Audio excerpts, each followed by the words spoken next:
Governo do Estado intensifica medidas de contenção à Covid-19.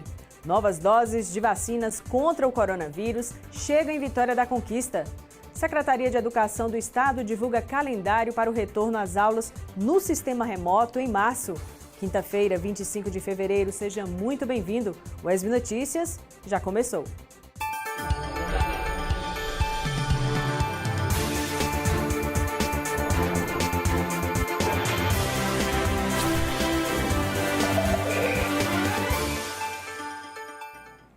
Olá, boa noite. Durante a entrevista coletiva concedida na tarde desta quinta-feira, o governador Rui Costa anunciou novas medidas de combate à Covid-19 na Bahia. Gabriel Pires traz os detalhes. A Bahia terá restrição total das atividades não essenciais. A medida foi tomada após o governo do estado decretar toque de recolher na sexta-feira passada, das 20 horas às 5 horas da manhã. Pelo novo decreto, a partir desta sexta-feira, ficam suspensas todas as atividades não essenciais. Lojas de rua fecham às 17 horas, bares às 18 e os shoppings às 20 horas. A medida tem validade até às 5 horas da manhã da segunda-feira e foi tomada para conter o avanço do coronavírus. Então, ficam suspensas todas as atividades não essenciais entre a noite de sexta-feira e a manhã de segunda-feira. Aí entende-se como atividade essencial toda e qualquer atividade que não esteja relacionado à saúde pública e não esteja relacionado à alimentação das pessoas. Todas as outras atividades estarão inclusas nesse fechamento. Durante o dia de sábado, com todos os horários, e durante o dia de domingo, todos os horários. Com isso, nós queremos tentar ganhar 2 dias de fechamento completo. O governador afirmou ainda que no período de restrição, bares e restaurantes não terão funcionamento presencial e a venda de bebidas alcoólicas está proibida durante esse período, mesmo em supermercados. Apesar disso, o delivery de alimentos está permitido até a meia-noite e é preciso que as empresas forneçam transporte para esses trabalhadores. O transporte público vai funcionar normalmente no sábado e no domingo. Durante o dia, o conceito não é de toque de recolher. Haverá ônibus, até porque as pessoas pobres que não têm carro próprio, não pode pagar um táxi, não pode pagar um Uber, se ela precisar ir numa farmácia, se ela precisar levar o filho numa emergência, num posto de saúde, numa unidade de saúde, ela precisa pegar um ônibus para se transportar. Se ela precisar fazer uma compra no mercado, ela precisa do ônibus, muitas vezes. Então, vai haver ônibus, mas não a única atividade que será permitida é a comercialização de alimentos. E nós estamos também fazendo um decreto, constará no decreto proibição de qualquer venda de bebida alcoólica por qualquer estabelecimento dentro deste intervalo, inclusive para os supermercados. Então, não será permitida venda de bebidas alcoólicas entre a noite de sexta e a manhã de segunda-feira. Essas medidas de restrição chegam no momento em que o índice de transmissão do coronavírus está em alta e os hospitais estão lotados. Na Bahia, a taxa de ocupação das UTIs passa de 90%. Rui Costa afirmou que, no momento, 195 pacientes aguardam regulação de leitos de UTI. Ele também afirmou que, se os casos de Covid-19 não pararem de aumentar, terá que tomar medidas mais duras. Se continuarem piorando, aí nós poderemos estender esse fechamento total e eventualmente, já que terão 2 dias aí para 3 dias para abastecimento, segunda, sábado e domingo, que as pessoas podem abastecer suas residências. Se piorar a situação até domingo, aí sim podemos fechar tudo na segunda, terça, quarta. Depende do quadro de demanda nas UPAs e de demanda nos hospitais. Esse patologista destaca que, em situações extremas, medidas duras devem ser tomadas para salvar vidas. E, por isso, a população deve continuar com os cuidados para evitar um possível lockdown. Até a vacina chegar, é fundamental que a gente continue com essas medidas de segurança, porque realmente elas têm impacto. E se a população relaxar, não resta outra alternativa ao governador senão a fazer lockdown. Aeronaves a serviço do governo do estado retomam o envio de vacinas aos municípios baianos. O repórter Gabriel Pires traz os detalhes para a gente. Oi, Aline, olá a todos que nos acompanham aqui no ESB Notícias. Ontem, 6 aeronaves a serviço do governo do estado retomaram a distribuição de vacinas contra a Covid-19. 30 cidades receberam os imunizantes até o início da noite. Foram distribuídas 129.500 doses da vacina Oxford AstraZeneca. Vitória da Conquista recebeu um lote por volta das 20 horas de ontem. A equipe do Núcleo Regional de Saúde recebeu essas caixas com as vacinas e distribuiu para os municípios aqui da região. Mais uma notícia boa. Ontem, o estado recebeu mais doses do imunizante Coronavac Butantan. Foram enviadas aqui para a Bahia 79.200 doses da vacina Coronavac. Segundo a Secretaria Estadual de Saúde, essas doses serão enviadas para os municípios que poderão continuar vacinando os grupos prioritários. Aline, volto com você. E de acordo com a Secretaria de Saúde de Vitória da Conquista, o município recebeu 4.320 doses. Desse total, 3.040 doses são da Oxford AstraZeneca, destinadas para a primeira aplicação de idosos e trabalhadores da saúde. E outras 1.280 doses são da Coronavac do Butantan, apenas para aplicação da segunda dose nos idosos que já receberam a primeira dose. A Secretaria reforça que em breve serão divulgadas novas informações sobre a estratégia de vacinação. O início do ano letivo da Rede Estadual de Ensino está programado para o próximo dia 15 de março de forma 100% remota. O planejamento foi anunciado pelo governador Rui Costa e pelo secretário de Educação, Jerônimo Rodrigues. A volta do ensino no modo presencial não tem data prevista e está condicionada aos parâmetros sanitários relacionados à Covid-19 no estado. As escolas estaduais da Bahia estão sem aulas desde março do ano passado, quando iniciou a pandemia do novo coronavírus. Mas o retorno das aulas já tem data marcada, será no dia 15 de março e de forma 100% remota. Durante uma coletiva de imprensa, o secretário estadual de Educação explicou o motivo do retorno das aulas acontecer só neste momento. Nós preparamos as escolas para isso, nós realizamos cursos de capacitação, então nós temos motivações suficientes. Tanto é a nossa responsabilidade sendo chamada agora porque nós temos até 31 de dezembro para concluir os 2 anos. Então nós temos tempo para isso. E mesmo assim, caso não haja, Diego, condições de retorno presencial, o exercício está sendo feito para a gente poder concretizar a carga horária dos 2 anos em 2021.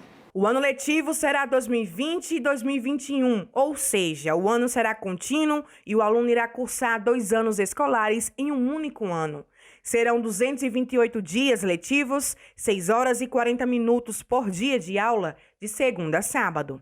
Em 2020, nós conseguimos até março realizar 100 horas aula. Então, nós devemos ter uma dívida de 700 horas durante o ano de 2020, mais o ano de 2021. Então, isso dá um total de 1.500 horas que nós pagaremos até o dia 28, 29 de dezembro, no ano letivo da rede estadual. São 228 dias letivos. Nós utilizaremos, como ontem o governador frisou muito bem, todos os dias da semana, menos domingo, utilizaremos os dias de segunda a sábado para que a gente possa fazer a compensação e que não haja prejuízo para os estudantes. E nós queremos garantir que são 6 horas e 40 minutos por dia. Isso necessariamente não é o estudante sentar 7 da manhã e ficar até 2 da tarde, não. Ele faz uma carga horária dividida entre manhã e tarde e noite, para que ele possa, assim, fazer a aprendizagem dos conteúdos que serão disponibilizados para todos os estudantes. De acordo com o calendário, dia 1º de março serão realizadas as atividades de preparação dos professores. Do dia 8 a 12, acontecerá a jornada pedagógica e no dia 15 de março iniciam as aulas remotas. A matrícula dos estudantes que já estudam na rede estadual será automática. Já o aluno que vem da rede municipal ou privada poderá ser matriculado a partir do dia 15 de março. O secretário explica que serão 3 fases de atividades escolares. A primeira etapa, 100% remota. Depois será a vez da fase híbrida e, por fim, a retomada das aulas 100% presenciais após a vacinação. Nós acreditamos que a vacina vai chegar, que a gente vai ter uma maior segurança. Então, nesse primeiro momento, é uma fase remota. E o conceito de remoto não é só a internet. Quem tem acesso à internet, a equipamentos, vai poder fazer as atividades orientadas pelos professores, pela coordenação pedagógica, pela secretaria, e nós assim faremos essa etapa como sendo uma fase 100% remota. A segunda etapa é uma agenda progressiva que nós, quando tivermos as condições reais, nós abriremos as escolas para que o estudante possa lá ir 3 dias na semana, e segunda, e quarta, e sexta, outra turma vai terça, quinta e sábado. Então é a fase transitória. E que nós chamamos de híbrido, de misto, contanto que a gente vai garantir segurança para professor, para servidor, para os estudantes. E a terceira fase, ela é totalmente presencial, é assim que nós aguardamos, queremos que isso volte logo, todos nós queremos isso. O secretário estadual de Educação reconheceu que a internet será um problema em algumas localidades da Bahia. E para que esses alunos também consigam estudar, inclusive os da zona rural, serão disponibilizados materiais didáticos físicos nas escolas. Nós já abriremos a possibilidade de ou acesso na internet ou buscar o material, vai ser um kit. Nós vamos tentar, inclusive, em alguns cantos, ver se a gente coloca um álcool em gel. Nós vamos tentar fazer esse esforço para que ele também possa receber não só o livro didático, esse caderno orientador, mas o que e se ele também, Hélio, ele tiver um celular, ele tiver um tablet, ele vai na escola poder, com a internet da escola, baixar os programas, baixar as aulas e talvez, se ele quiser levar o material, ele leva. Mas ele pode, de alguma forma, também já baixar na escola, com o Wi-Fi da escola e levar seu material virtual.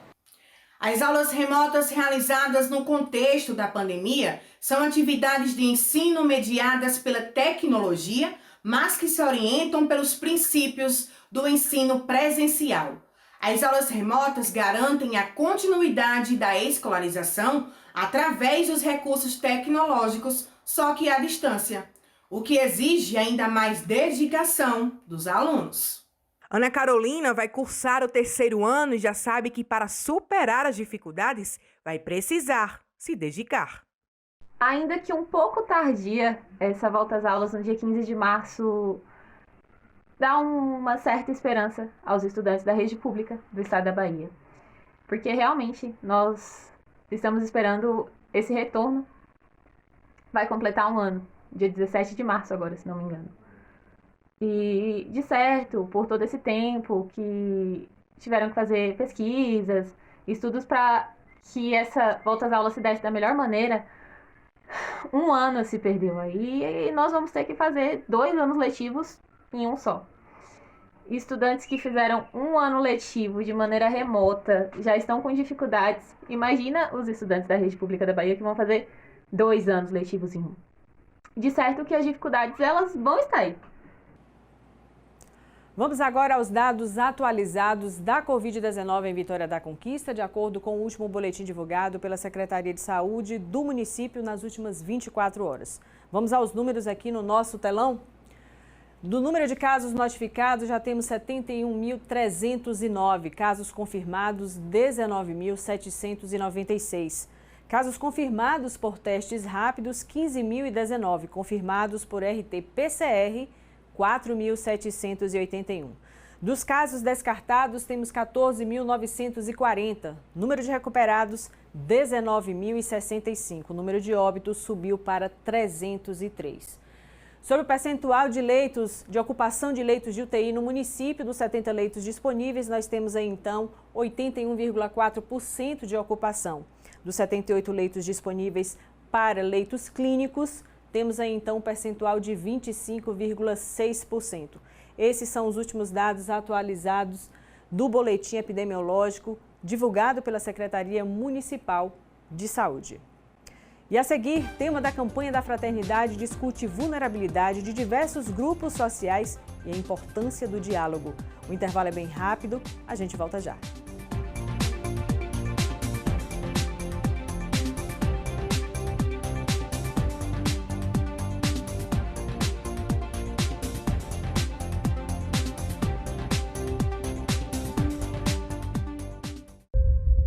Gente, papo reto. A situação é grave.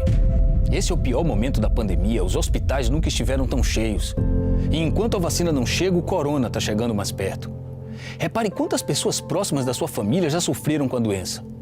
Ou até morreram. E aí, vai levar o vírus para dentro de casa? Ou você usa máscara, ou vai faltar UTI. Ou você para de aglomerar, ou teremos recorde de mortes. Mude agora. Salve vidas. O futebol voltou com força total. 10 times em campo na disputa pelo título do Baianão 2021. Vai ser uma disputa lance a lance, ponto a ponto. E você ligado na TVE, a casa do futebol baiano. É exclusivo. Baianão é na TVE. É sua. É da Bahia. O uso de máscara é a maior prova de cuidado, pois ela pode reduzir consideravelmente o risco de contágio do novo coronavírus. Quando você está em um mesmo ambiente que outra pessoa contaminada pela Covid-19 e nem você e nem ela utilizam a máscara, o risco de contágio é muito alto. Mas quando vocês passam a fazer uso da máscara, o contágio é reduzido consideravelmente, garantindo a sua segurança e a de outras pessoas. Continue fazendo a sua parte. Fique em casa, mas se precisar sair, use máscara e salve vidas. Uma campanha do Sistema WESB de Rádio e Televisão Educativas. Informação, formação e conhecimento. Chegamos ao momento mais crítico da pandemia do novo coronavírus. Estivemos aqui, diariamente, trazendo informação, formação e conhecimento durante todo esse período. Mas com todos os hospitais cheios e o crescente número de casos, vamos ter que readequar o nosso trabalho para preservar a nossa equipe e continuar mantendo você, telespectador, bem informado. Por nossa segurança, por empatia, mais do que nunca, fique em casa. Redobre as medidas de prevenção, como o uso do álcool em gel, lavar as mãos com frequência, evitar tocar olhos e boca sem higienizar as mãos e, principalmente, o distanciamento social. Evite aglomerações, por você, pelos próximos, por todos. Surte, Sistema WESB de Rádio e Televisão Educativas, na luta contra o coronavírus.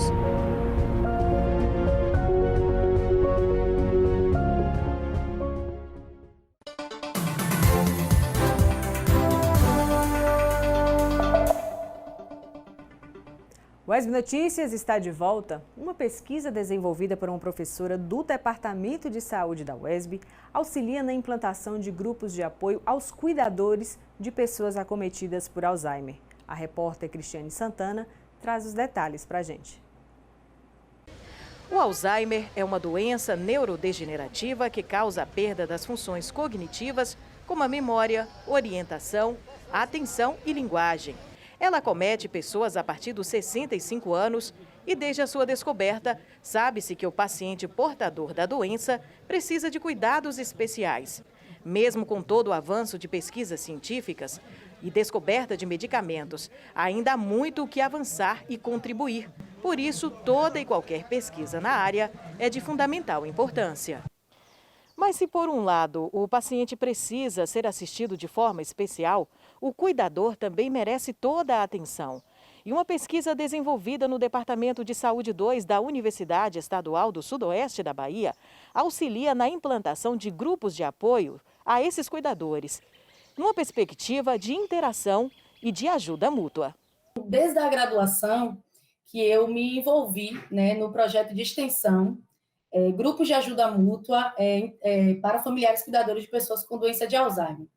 A coordenadora do projeto, a professora Edith, ela implantou esse projeto na universidade, projeto de extensão, com o objetivo de atender, digamos assim, integrar mesmo esses familiares cuidadores. Veja que o objetivo principal nunca foi trabalhar com cuidadores, digamos assim, profissionais cuidadores, mas sim com os familiares, porque eles se deparavam com a situação dentro da sua família e eles não tinham nenhuma orientação, ou melhor, tinham apenas um conhecimento básico, uma orientação básica sobre a doença. E no momento que a professora implanta o GAM, e eu me tornei bolsista na época, né, do projeto de extensão, a gente começa a perceber o quão positivo é aquele espaço, né, de troca de experiências e de integração para aquelas cuidadoras. Para a orientadora da pesquisa, a universidade cumpre o seu papel por meio da extensão, a forma de articulação entre instituição de ensino e sociedade com diversas ações. Quando eu retornei do meu doutorado com a tese sobre cuidadores, a minha intenção era implantar também em Jequié um grupo de apoio aos cuidadores daqui. Só que a gente não pode trabalhar sem conhecer uma realidade, né? Por isso que a pesquisa ela está intimamente vinculada à extensão, porque não é simplesmente você implantar um grupo e não desenvolver, não conhecer a realidade desse grupo. A realidade dos cuidadores de Florianópolis não são a realidade dos cuidadores de Jequié. Daí, quando eu retornei do doutorado, eu fiz uma pesquisa para conhecer o perfil das pessoas que sofrem da doença de Alzheimer no município e, paralelo a isso, eu criei esse grupo de ajuda mútua na intenção de dar um suporte social a esses cuidadores. A pesquisa foi feita entre 2018 e 2019 e ressalta a importância, por meio do grupo de apoio, da necessidade do cuidador cuidar de si para exercer melhor sua função. Então, eles precisam estar bem para si mesmo, para a sua família e para o cuidado. Então, essa foi a maior intenção do GAN, foi dar esse suporte ao cuidador, incentivando, motivando para que eles pudessem descobrir, desvelar a necessidade desse cuidado de si. Jeane tem uma mãe com Alzheimer. Disse que aceitou o convite para participar do grupo de apoio e da pesquisa sem acreditar muito, mas que o resultado foi surpreendente. Em relação à minha concepção sobre a doença, sobre o comportamento de minha mãe. Até então a gente sabe que existe a doença, mas a gente até viver não sabe que o comportamento muda tanto. E no GAN eu aprendi através dos testemunhos, das experiências de vida ali trocadas, através de ensinamentos, tanto técnicos quanto científicos, na prática da professora Luana e da professora Edith. E para mim tem sido, até hoje, assim, de grande valia fazer parte dessa família, desse grupo tão acolhedor. E os resultados do trabalho já começam a aparecer, principalmente na troca de experiências. Essas três esferas, né? Nós, pesquisadores, que estávamos aprendendo cada vez mais com aquelas pessoas, né? As cuidadoras, que estavam orientando novas cuidadoras, que estavam dialogando com novas cuidadoras e orientando também os trabalhadores da saúde, porque muitos ainda desconhecem a doença, especialmente os enfermeiros e os agentes comunitários, que são aqueles que estão mais na linha de frente mesmo das unidades básicas de saúde. Vamos saber como fica o tempo e a temperatura em Vitória da Conquista e em outras cidades da região sudoeste.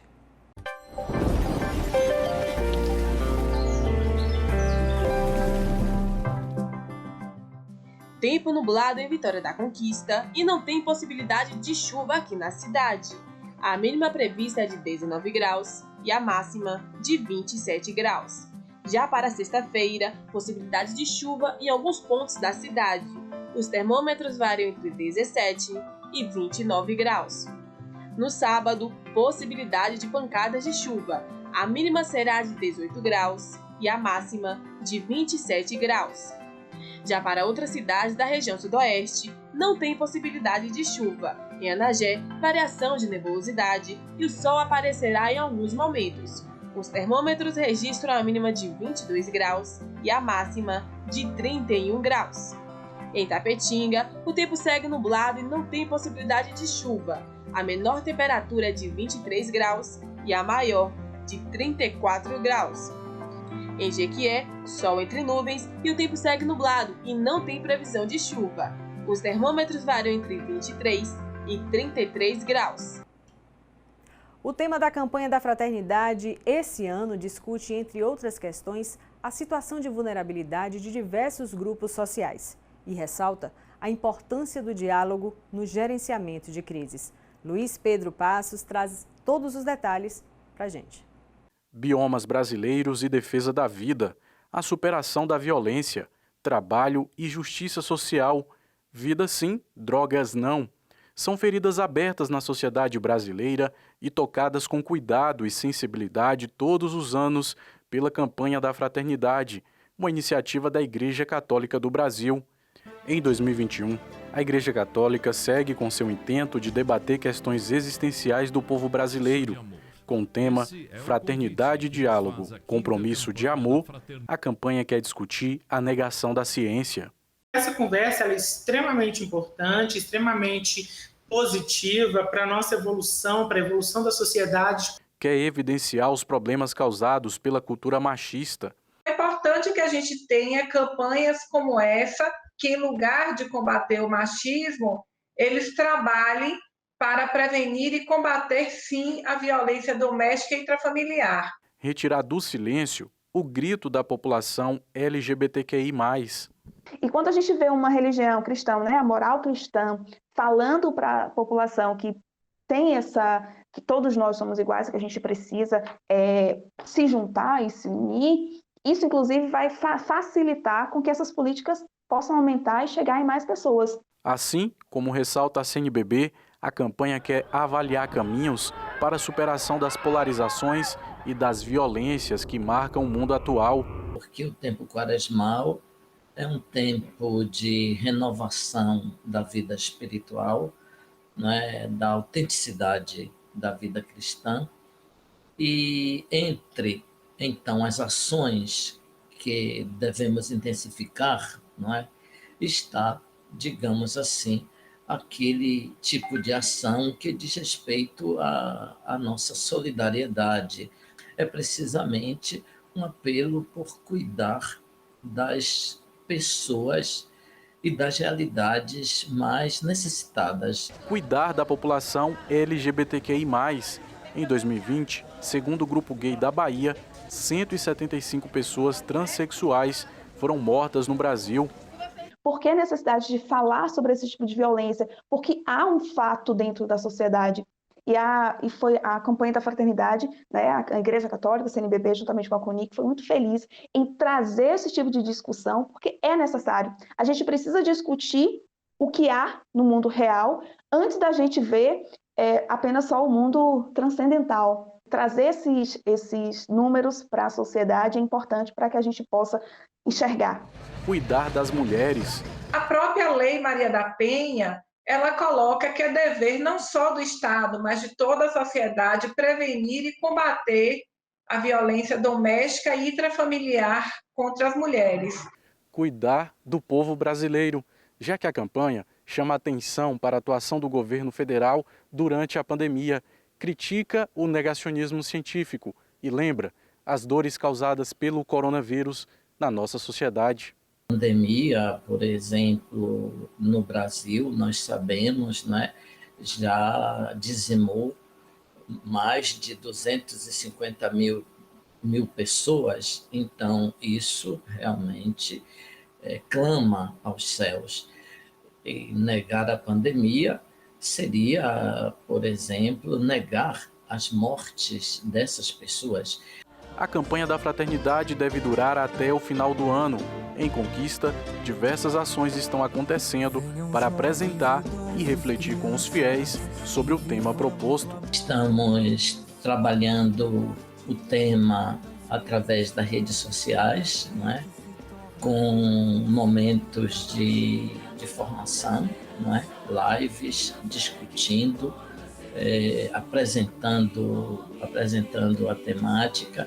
Nós estamos trabalhando também com grupos pequenos, rodas de conversa nas paróquias, também por sistema remoto, não é? E encontros também das famílias com as pessoas mais próximas, com distanciamento social. Isso que a vida nos traz, do que estava dividido, unidade ele faz. Do que estava dividido, unidade ele faz.